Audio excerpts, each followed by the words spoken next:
জড়ো জড়ো হয়ে যাচ্ছে চামড়া, আর তাতে বেজায় আপত্তি সাইফের। হ্যাঁ, কারিনা নাকি যৌবন ধরে রাখার চেষ্টাই করেন না, কিন্তু হঠাৎ করে কেন এই প্রসঙ্গ উঠে এলো? তবে কি বয়স বেড়ে যাওয়াকে ঠিক মেনে নিতে পারছেন না সাইফ?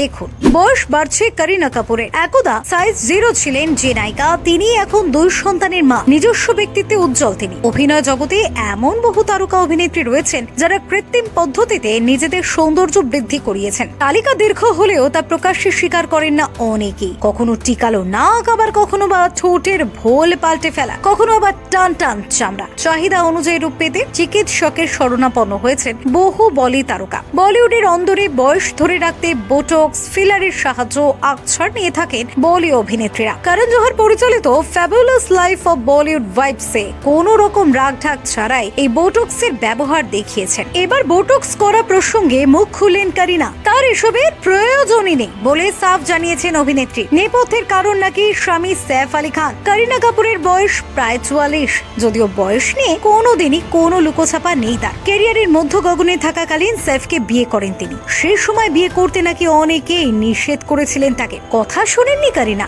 নিজের জীবনের সিদ্ধান্ত নিয়ে বরাবরই আত্মবিশ্বাসী, নিজেই জানিয়েছেন। এবার কারিনা জানান, বয়স 44 হলেও বোটক্স করানোর প্রয়োজন বোধ করেন না তিনি, কারণ তার স্বামী 44-এও তাকে এভাবেই দেখতে ভালোবাসেন। তিনি গর্বিত তার বয়স নিয়ে। সম্প্রতি এক সাক্ষাৎকারে কারিনা বলেন, আমার স্বামীর কাছে এই বয়সেও আমি আকর্ষণীয়, তাই এসব বোটক্সের প্রয়োজন নেই। বয়স লুকোনোর বিষয় নয়, বরং সেটাকে উদযাপন করার বিষয়। আমি এমন ছবি করি যেখানে আমার বয়স স্পষ্ট বোঝা যায়, সেজন্য আমি গর্বিত। আমি চাই আমার দর্শক সেভাবেই আমাকে দেখুক, যেমনটা আমি ব্যক্তিগত জীবনে। বোটক্স না করালেও শরীর চর্চা করি, ভালো খাওয়া দাওয়া করি, ভালো ওয়াইন ছাড়া মদ্যপান করি না, ভালো বন্ধুদের সঙ্গে যোগাযোগ রাখি। তিনি আরো উল্লেখ করেছেন যে তাদের দাম্পত্য জীবনে সৈফের সঙ্গে সম্পর্ক স্থাপন করার সময় তিনি মনে করেছিলেন যে মানুষ তখনই বিয়ের সিদ্ধান্ত নেয় যখন তারা সন্তান জন্ম দেওয়ার কথা ভাবে। এই বক্তব্য থেকে বোঝা যায় যে কারিনা এবং সৈফের মধ্যে সম্পর্কের ভিত্তি ছিল পারস্পরিক বোঝাপড়া এবং সম্মান। এছাড়া কারিনা জানান যে বিয়ের আগে তারা 5 বছর একসঙ্গে ছিলেন এবং পরে যখন সন্তান জন্ম দেওয়ার পরিকল্পনা করেন তখন বিয়ে করেন। এই প্রক্রিয়ায় কারিনা সৈফকে নতুনভাবে আবিষ্কার করতে সক্ষম হন এবং তাদের সম্পর্ক